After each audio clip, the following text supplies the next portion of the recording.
In part 2 of how to create a digital marketing strategy, I'm going to be talking about creating personas.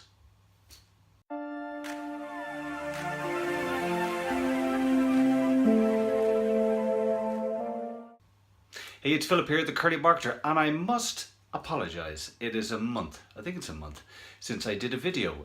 I did my first video. If you want to check it out, I have a link in the comments below to the post on my website where I talk about the situational analysis. And this is the very first step when I create a digital marketing strategy. But I do apologise, I literally got wrapped in with the last month and a half with a very large client, a massive event that's been planned literally for the last year. Now, I'm delighted to say it was a fantastic success, but I think, you know, anyone that works in marketing, or if you're working with a client, sometimes you literally you invest literally your every ounce of your being, you know, your blood, your sweat, your tears into a particular project because it means so much to you. And this is exactly what this project was. It meant a huge amount to me because not only do I really can respect and value this particular client, but we're great friends as well. And I kind of, I suppose, really wanted to, I suppose, you know, push the boat out and almost like kind of just give myself to this very project to make it the best I could. And but I must admit, you know, my life force was drained a bit, and I took a step back, I suppose, from my own brand. And yes, we have to be careful about that as marketers, especially when working for ourselves, because we have our own audience and they look to us to come here. And excuse me, I need to cough. My apologies. I'm coming down with a cold, and as you can see, I like to keep these videos very human and natural, you know, rather than being kind of staid and very polished, because I don't think you can relate to that. So, as I said, you know, I did about a month ago here on LinkedIn a post in relation to the situational analysis, which is the very first video I did talking about how I go about creating a digital marketing strategy. So what is the next stage? Well, it is about your audience because, you know, while you may have, say, 10, 15, 20,000 customers, maybe you only have 100 customers, you have to really then drill down into each of those customer types, or to use jargon, customer personas. You know, for example, I may work with a bank, you know, and a person that works in a bank could be very different from maybe another client who works in a creative agency. You know, I could work then with maybe someone who works in procurement. Now there's 3 clients who each have very distinct needs, wants, goals, desires, what they're looking for from me. So for example, you know, maybe the person that works in the bank, you know, what they really want is assurances around maybe data security. Maybe they want ISO quality control accreditation.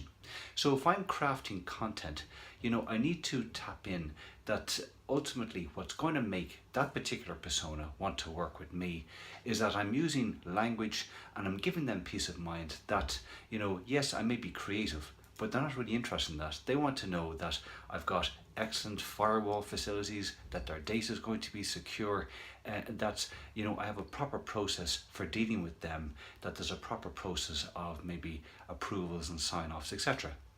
But on the flip side, yes, maybe I'm working with an agency who, while maybe the approval process or the accreditation or the data security is key and important for them also, what ultimately drives them to want to work with me is potentially my ability to be creative, to think outside the box, to be proactive, to come to them and challenge them with new ideas.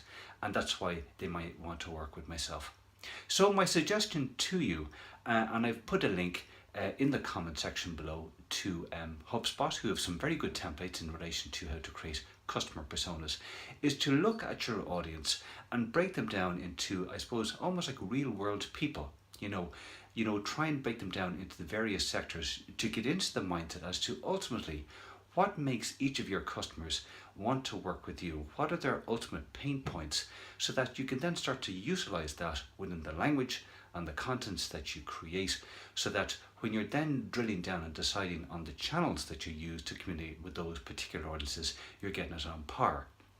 So what do I mean by that? Well, ultimately, you know, maybe the procurement people that I might work with are not necessarily wanting to engage with me via social media, but they do like to engage maybe via email. So email may be a tool that I have to use along with something like maybe personalized direct mail. Maybe they're the tactics I need to use in my communication strategy. But the creative people, they may want to engage, and maybe that's where they congregate, is on the social media channels, and they want those interactions, and they want to see maybe the creativity coming through the posts that I share. And then likewise, maybe it could be something slightly different. Maybe the people who work in the banking sector want to see some robust process documentation. Maybe they want to see in your website, core critical testimonials of similar clients like them that have worked with you. So hopefully you get a feel where I'm going with this, but customer personas are very key, because you need to really kind of not treat all your customers the same. I guarantee you, if you look at your database, you will be very surprised just how many differences you will find amongst your client base as to the needs, the wants, the desires, and ultimately why they want to work with you. I hope you found that Kearney Marketer tip useful. Once again, I really apologise. I won't be leaving it as long as I did the last time. I will be coming back with the third stage in how to create a digital marketing strategy. As always, I'm over there on Twitter at Pete Twyford. Do connect with me here on LinkedIn, and my website is thekearneymarketer.com, and I will see you again soon for another Kearney Marketer tip. Take care.